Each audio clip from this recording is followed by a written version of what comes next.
Welcome to Our Hope, a production of Chosen People Ministries. Here is your host, Dr. Mitch Glaser. Shalom, this is Mitch Glaser, president of Chosen People Ministries. Welcome to the podcast, and please welcome Emily, who is from the UK and is going to be our person that we're going to interview today. Hi, Emily. Hi. Shalom. Shalom. Shabbat shalom. All right. We are in Israel, in Jerusalem, actually. And Emily is part of a group of young adults that is seeing the land and serving the Lord. Are you having a good time? Yeah, having a great time. I love being in Jerusalem, love being in Israel. It's really warm, and I love that because London is actually cold and raining right now. Oh, I see. Great. So you come here for the weather. Well, yeah, one of the reasons. How's the hummus, though? Not bad? Not bad at all. And okay, great. And the shakshuka and a lot of other foods. Yeah, well, this is eating a lot always in Israel. Most people don't think of Israel as a place to eat, but the food is great. The food is amazing. Yes. Well, Emily, tell us a little bit about your upbringing and your background, and I'm trying to find out how you were raised and how that shaped your understanding of Jewish people and of the nation of Israel. And then we're going to take a journey and hear how you feel about things today. But let's start with the way you were raised. I was raised in London in a single parent home. My dad is American and he is Jewish, secular Jew. His dad was a Holocaust survivor from Germany. Wow. And my mum left to come to London with me when I was about 2 years old. So I didn't grow up around my Jewish dad. I grew up with my mum, who's not Jewish and not religious. And I really didn't have any religious background in general. I always knew I was Jewish, or I had a Jewish father, and knew the history a little bit about my grandfather. And I kind of always really was labeled a bit as a Jew in school sometimes, even though I never really put that on myself. And I have a Christian grandparent, and she really helped raise me and really told me about Jesus from a very young age, and always used to pray for me every single day. And so during university, I just really became, I was quite a wild, rebellious child anyway, but at university, it became a lot more intense. And I just really partied, took lots of drugs, did everything that really I could do to just have the best time in life, what I thought was the best time in life. It was very rewarding and fulfilling, that lifestyle, wasn't it? No. No, not really. And eventually it caught up to me. And I actually, at the third year of university, my final year, I wrote my university final year paper, dissertation, or in America, I think you say thesis, on the Israel-Palestine conflict.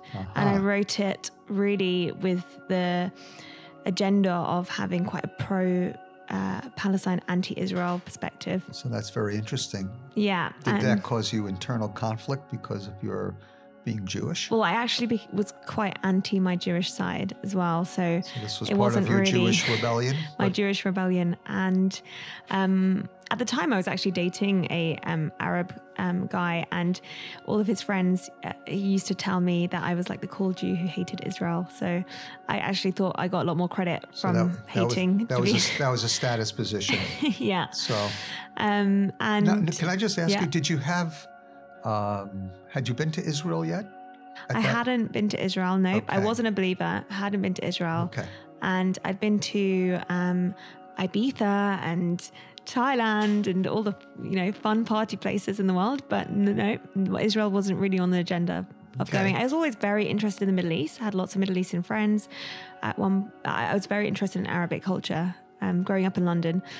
Lots of Arabic friends. So I really I was really drawn to that kind of part of the world, but never really thought about going to Israel. So then, just to fast forward a little bit, so then you became a believer in Yeshua and Jesus. And how did that impact your Jewish identity, your view of Israeli politics, and all that? Yeah, I Googled the nearest church, and I put on my best funeral outfit, thinking that's what we wear to church. And to my surprise, I assume that's black. Black dress, Okay. black shoe.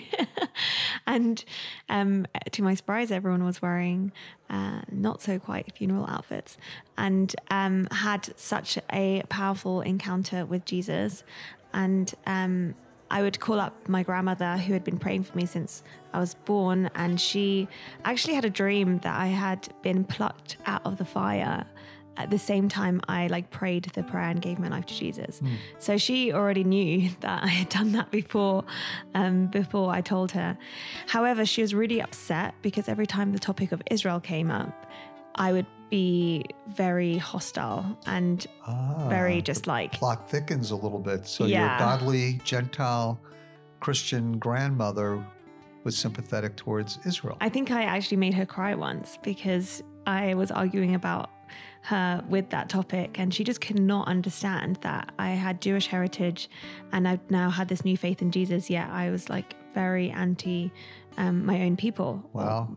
Israel. So because the prayers of a grandmother are very powerful, she got on her knees again and started praying, and then 6 months later I got invited to a free trip to Israel with about 30 other young Jewish adults.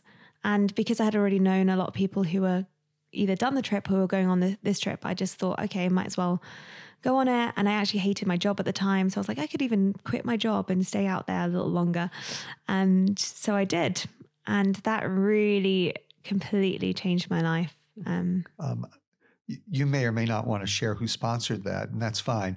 But what was their perspective on Israel, particularly in light of the Palestinian-Israeli conflict? Yeah, so I had assumed it was going to be quite a gender-driven pro-Israel trip because it was funded and some of the people behind it. But to my surprise, when we got there, it was very open, and we could definitely have open dialogue about what each other thought about the situation. And we even heard from an Arab Israeli who, actually was sharing his honest opinion of how it is living in Israel, which really kind of blew my mind.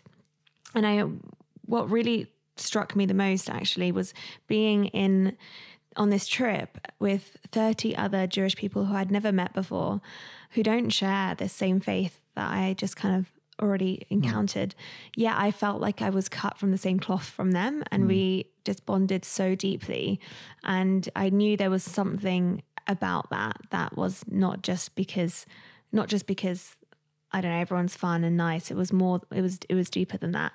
So was this a Jewish sponsored trip? It was a Jewish sponsored trip. And then did you go to any Palestinian homes, or did you go into any Palestinian areas? We didn't, because we weren't allowed by the government because it's dangerous. I see. But we met with Arab Israelis, and they weren't necessarily, they were sharing openly the struggles and the benefits of living in Israel, which that really affected me. However, I stayed on for 2 months after that in Israel, and I was here for the three autumn feasts, Sukkot, Rosh Hashanah, and Yom Kippur. And during that time, I really had a full perspective of Israel in ways where I spent Rosh Hashanah with one of the soldiers in an Orthodox family home, and then I spent Sukkot with Christians who love Israel and some Messianics, which I'd never really encountered before. And then I started the fast with a Palestinian Muslim. There you go. And broke it at the Western Wall with all of the Jewish people. So, and during that time, I also got to go to the West Bank and hear from different perspectives and hear from different stories, personal stories, and really get to have a much more accurate perspective of what was going on. So did you feel your anti-Israel views starting to shift? Yes, and not just because of the political side of things. Mm-hmm. I also just decided I wanted to open up my Bible again and see what was written about Israel there, because I'd started to read some books and talk to people, and I wanted to know more being a new Christian, new Jewish believer or new believer in Jesus, I'd only read my Bible, skimmed through it once, and I didn't really understand much of the prophecies in the Old Testament. I didn't really understand too much really about the Tanakh as a whole.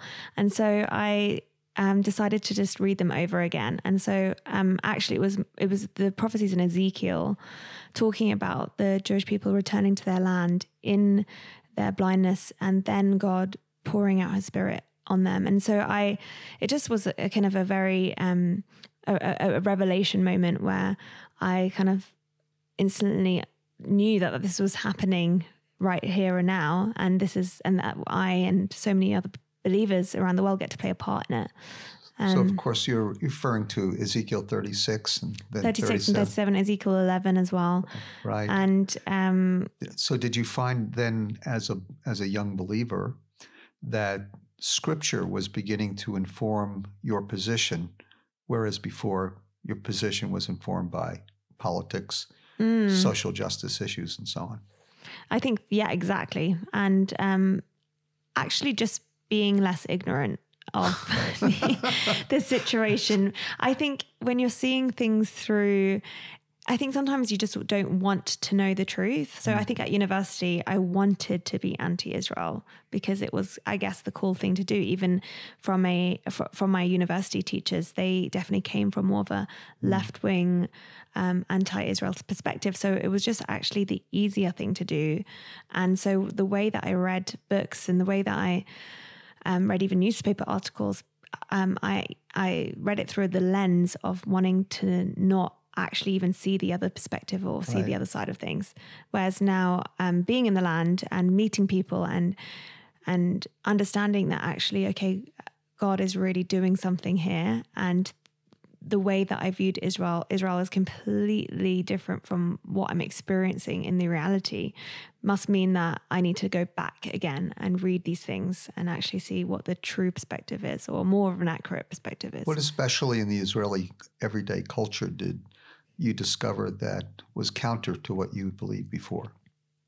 Yes. And I've also met Israelis that had lots of different views. It wasn't just, Israelis hate Arabs, Palestinians, and Palestinians hate Arabs. And that just isn't true. And even from a non-biblical perspective, I could see Israel really trying to do so many things to help their Arab neighbors that doesn't really get told in the news. I went to a retreat in a place called Neve Shalom, which means Oasis of Peace, which is a neighborhood where Arabs and Jews live completely side by side and share the same resources. And that stuff just doesn't get told.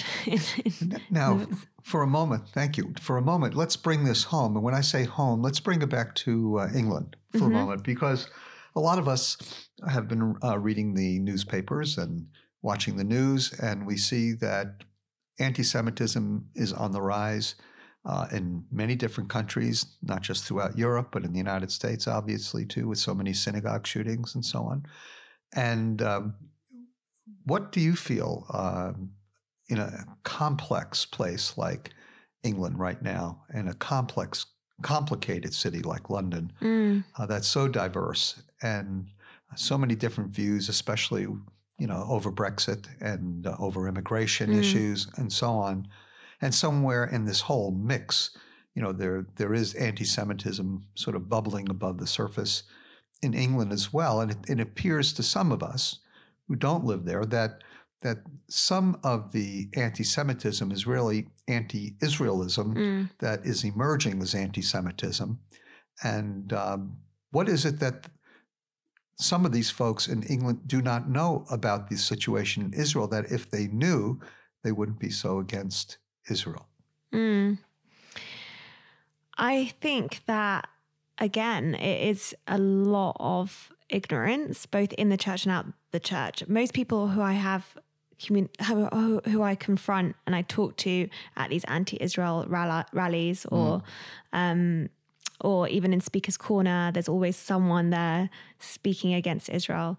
I've never, ever, ever met someone who's actually been to Israel and actually like I'm sure there are a lot of people who have been and maybe have these, but the ones that I have met haven't been and they don't want to go, but they still want to have this very strong opinion against Israel. I think that within the church, particularly, and been part of. I was part of a church, working for a church for a long time. I think it just has its roots way far back before, like hundreds and hundreds of years ago. Constantine was. Became emperor in Rome, and it really was Constantine who split the Jewish, the Christian Jews from the church and changed all the times. And I just think that it's just seeped into our theology. Replacement theology is just really ingrained in the Church of England, in just the church in the UK in general, but without even knowing, without most of my Christian friends don't even know really that it's there. Like it's kind of in there without. It's just they just get it by osmosis. Yeah, by osmosis, and I think that's one aspect of things. And we've all heard on the news about the Labour Party and the anti-Semitism within the Labour Party, and yes. It is definitely disguised. The anti-Semitism is really an anti-Israel narrative that's disguised as anti-Semitism. But I think it's being exposed because of all the Jewish people who have left the Labour Party, even though Jewish people helped form the Labour Party. Right. So there's people who have been part of Labour for like 20, 30 years who have decided to leave, which has been really difficult for them. It's been a really tough process for them. And I think that the British population are seeing that. Like they're not going to just leave the Labour Party for something that's not true. So for some folks, their social and political agenda is still probably oriented towards the Labour Party, but they're just becoming so heartbroken and disappointed by the growing position within the Labour Party that seems to be anti-Israelism, that a lot of people are accusing or coining it as anti-Semitism, but you view it as just that anti-Israel narrative that's just very pervasive in England right now. And I think that's why there's so much work to do, and it's being done, which is amazing, between Christians and Jews. I just think that because of, in America, it's great because there's so many Jewish people in America. So most Christians have met a Jewish person, whereas in the UK, it's not really the same. There's not really that touch point to know more about Jewish people. That's why it's really great for Messianics to be within the church. I know that a lot of my friends, my Christian friends, know more about being Jewish because they know me, and it's helping them to understand more of the Jewish culture and to love Jewish people, love it. So without generalizing and stereotyping, which is so easy to do and actually helpful to some of us, we're not from England. In general, what is the bent of not just millennials, but let's just say younger generation evangelicals? Are they just tabula rasa? Are they just, nothing there? Or are they sort of having a bent against Israel, for Israel? And how do they feel about anti-Semitism? Surely the young adults are very aware of what people are saying. And where do the Christian young people stand on all this? I think majority of Christians I know would definitely not stand for anti-Semitism. In terms of taking a stance on Israel as being a country that has the right to exist, or God being involved in the establishment of Israel, or being fair and not a monster, or being fair or and not a monster, right? I think at the moment there is still a kind of a shyness to actually make a point about it because of the political correctness and not wanting to be too extreme one way or the other. However, I think tourism and people's I know because I take trips of young people to Israel, and people are really, really, really wanting to come more to Israel than I've ever seen before. So I think there is a hunger to want to know more, but they're scared of stepping over the line of being too extreme one way or the other way, which I think is quite good actually. So I think that there is a hunger at the moment of wanting to know more. It's taking a little while. Well, there's a long history of Christian Zionism in England. Yeah. And of course, the Balfour Declaration, and which we just celebrated the 70th birthday or 100th birthday. It's off a few years.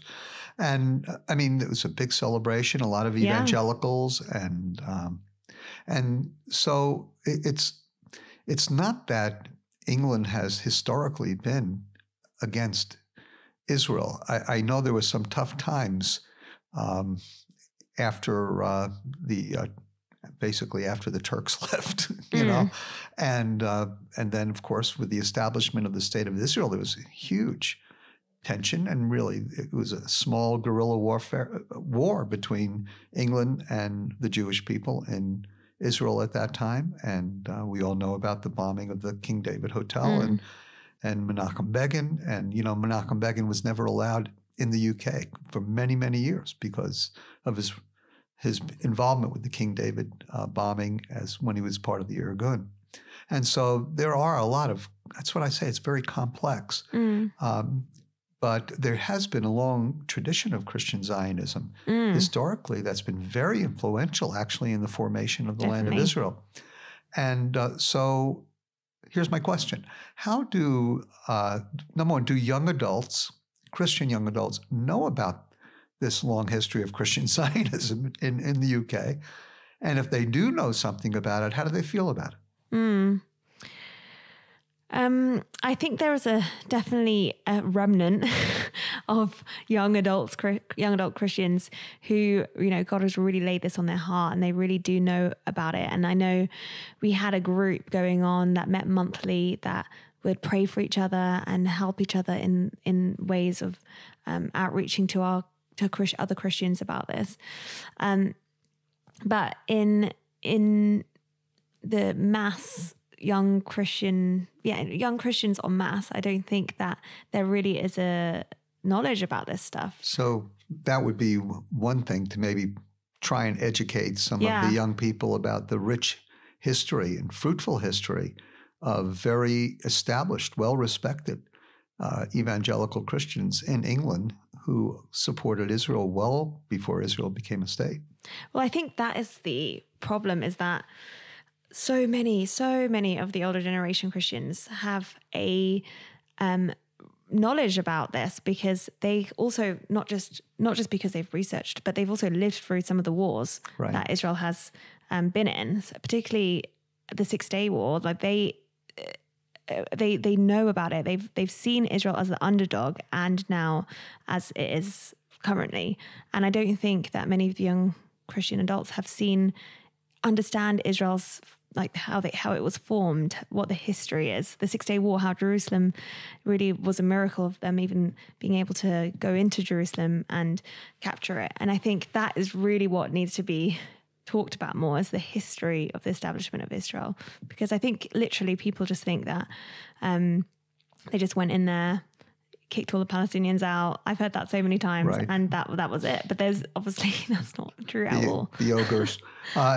So dream a little with me for a moment. If you had complete control of everything in your life, and I'm not saying if you were the Prime Minister of England right now, that's a pretty difficult job to hold on to, and or the Queen.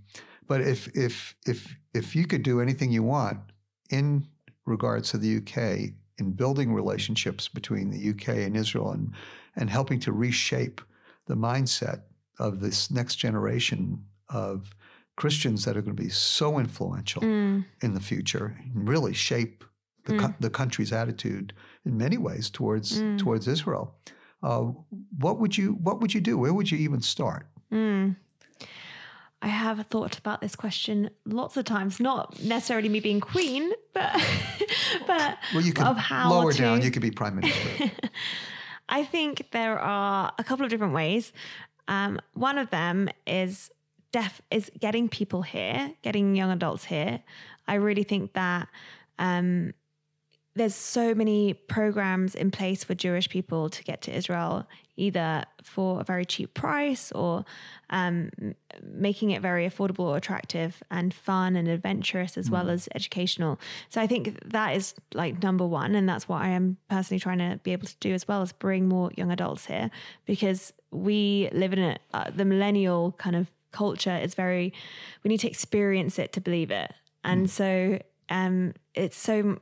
being in the land, it brings what you've read or the research that people have done to life, and they can actually like taste and see what's happening.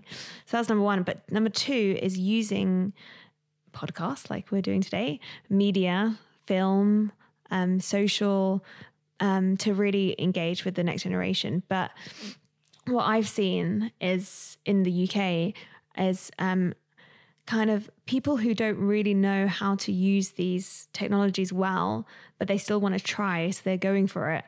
But because it's not done in a way that's necessarily attractive or aesthetically pleasing to young people, it's kind of missing the target audience there. And so if we can get young people to reach young people, then I think that's the answer. In every single situation, even in evangelism, it's like we need to, I really want to see the next generation being raised up, even if it's just a couple, to really like actually use these technologies that we have to really educate and to bring light to what's happening. Let me just take it one step further and take it away from politics for a moment. You serve in ministry among the Jewish people in the UK. What's it going to take for next generation evangelicals in the UK to be willing to share the gospel with their Jewish friends, be equipped to share the gospel with their Jewish friends, to not be embarrassed to share the gospel with their Jewish friends? And what's it going to take? I mean, what do you see? Are you hopeful? Yeah, well, I really think, and it's one of my life verses, that Romans 11 really is the key, because as the ignorance of the Gentiles starts as the veil of the Gentiles starts coming down, the veil of the Jewish people will start coming down. So as Christians understand more of the Jewish heritage of their faith and really start really understanding more about the Jewish people, they will be better equipped of sharing about the Jewish Messiah and the prophecies of the Old Testament in a way that actually is not that is attractive to a Jewish person, and that is intriguing, and that is actually shocking in a way, because Jewish people just think that Christianity is a completely different religion. And I know from my Jewish friends, when I've talked about Jesus' disciples being Jewish, and even Jesus himself being Jewish, it's been a real like shock for them. And really I think there is actually a real openness and longing right now, I see within my Christian friendship group, to know more about the Shabbat, knowing more about the Sabbath, knowing more about the feasts, but maybe not necessarily in a in a legalistic way or anything like that, but just seeing, because Jesus did all of these things, they really want to know more about them, because they want to live more of a Jesus-centered lifestyle. And so that means they need a little bit of Jewishness. Yeah, exactly. Right. One last question, and it's just a perception question. And do you think that young adults in general in the UK really are against Israel? I don't think so. I think there's probably a handful. There's maybe more than a handful, but there are people, of course, that are going to be quite outspoken about Israel, and really, attend pro-Palestinian events and really call for the state of Israel to be boycotted. But I do think that mostly people are just kind of more ignorant about it. They don't know. Yeah. Yeah. Okay. Well, that's hopeful, because we can always try and educate people in all the ways that you suggested, and that would be great. And that's something that you really want to do with your life, then I would imagine. Yeah. Well, it's blessed me. Me coming to Israel and understanding about the heritage of my faith and seeing the truth has brought so much life to my faith, has brought so much purpose to my life, and like it's just helped deepen and strengthen my faith, and I understand God's faithfulness in ways that I didn't understand before, now that I understand his heart for Israel. Well, that's a great way to end the podcast, Emily. Thank you so much for pointing us to the Lord and to the Word of God and to his plan for Israel and the Jewish people. And I guess when it comes right down to it, as evangelicals, young or old, we need to just get on with the program. If God has the program, we need to figure it out and join it, right? Amen. Okay. Thank you so much. God bless you and shalom. Thanks for listening to Our Hope. If you like our show and want to know more, check out ourhopepodcast.com or chosenpeople.com. See you next time.